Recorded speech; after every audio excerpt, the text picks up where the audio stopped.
Okay, this is the Technics Micro RIE Series 800, 11C or 2C, depending on how you look at that. This system comes in two units, the main production unit and the computer unit. This is a power off, this is a power on. The power on for this portion is in the rear, which I'll point out. The chamber has a viewport, which is located here. It opens here.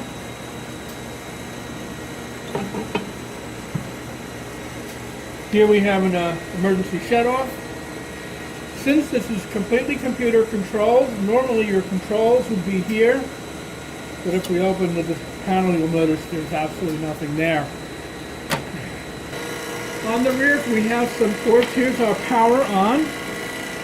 Here are our chiller ports. You have to have, it requires that there be water flow through the system of 2 gallons a minute between 25 and 55 psi.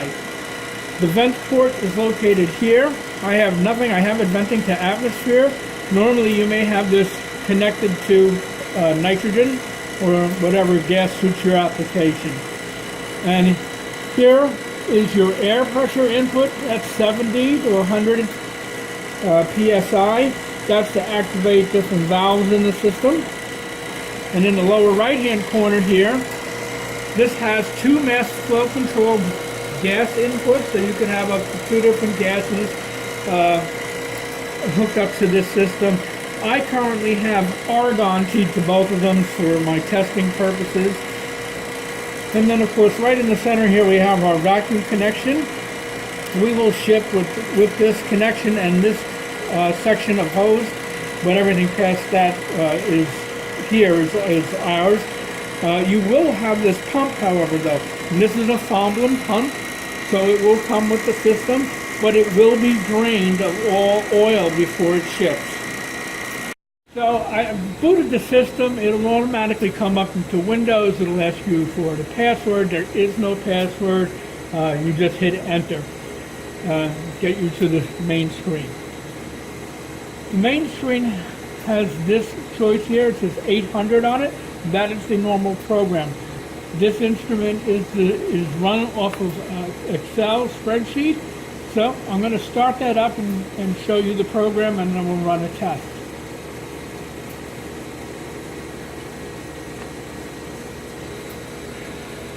So you see first it comes up with the splash screen of operations.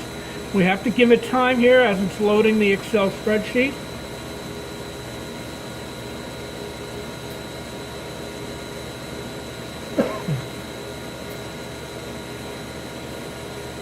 And once it gets to that point, it comes up with the display portion here, and of course gives you the choice of saving information, linking it to another workbook. I'm going to say yes, though your choices may be different than mine. Up here we have our gas controls. As I said, there's 2 gases on the back. These gases are not configured. Even though they show up here on the software, they actually don't exist. These X's here indicate whether the valves are open or closed, and if you have doing this manually, you could set points in here, pressure controls, etc. Here is your pressure readout of the system.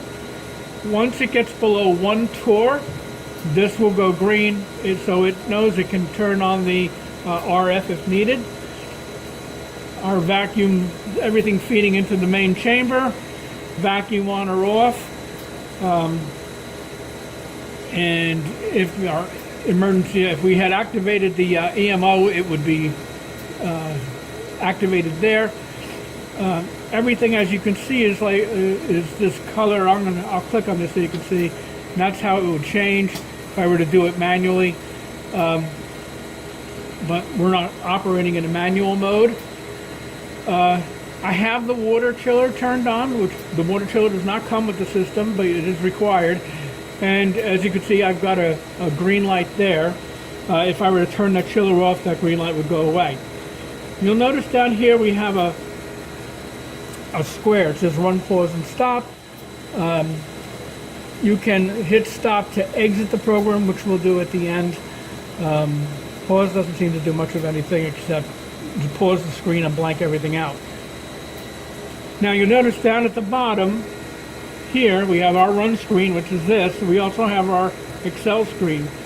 So to bring up our display again, we go to here. So I'm going to select a recipe first, and I'm going to select test.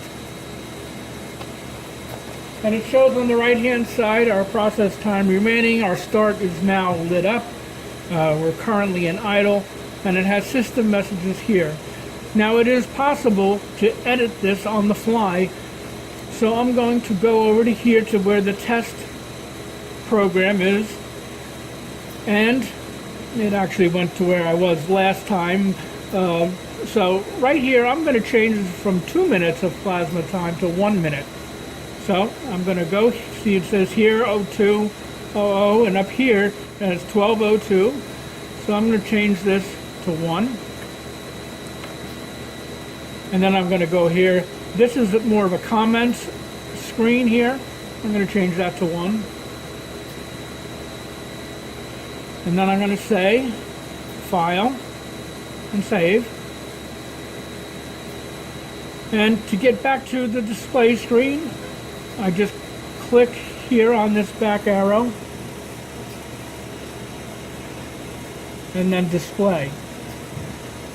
So at this point it should be ready to start a procedure process, and you can see our reading here. We're reading very high atmosphere readings. So I'm going to click on start. You'll hear valving happen, and I'll point things out as it progresses.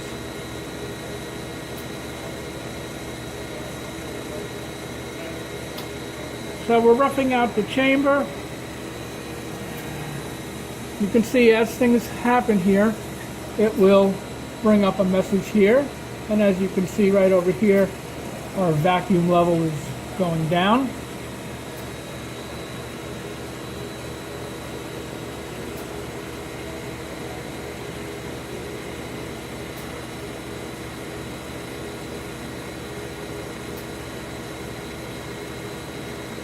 You can also see that we've gone low enough now that we have a green indicator over here.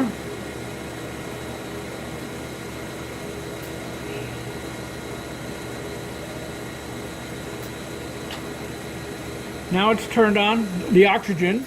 So over here we can see that that X has disappeared, and we actually have flow through our mass flow controller.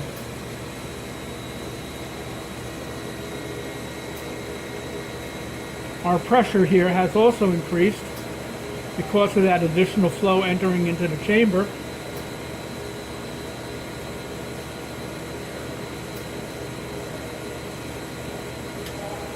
And now we're in plasma.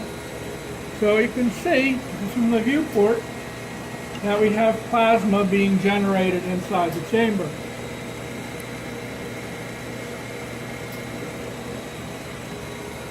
And you can see up here that our RF forward, we've got 96 watts of power going through the RF system.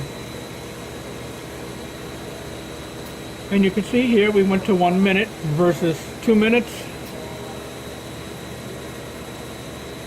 And remember, this is the whole process time, not just the one section.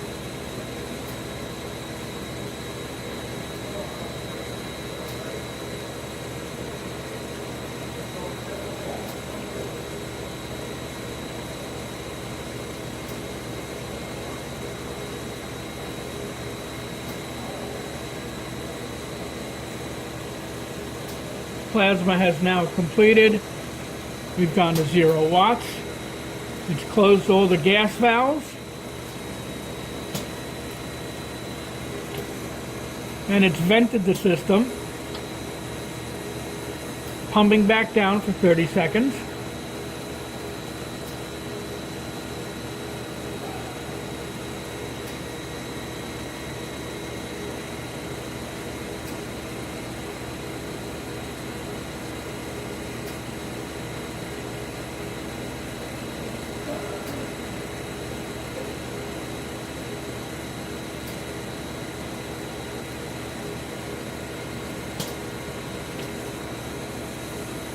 It's now doing a final vent.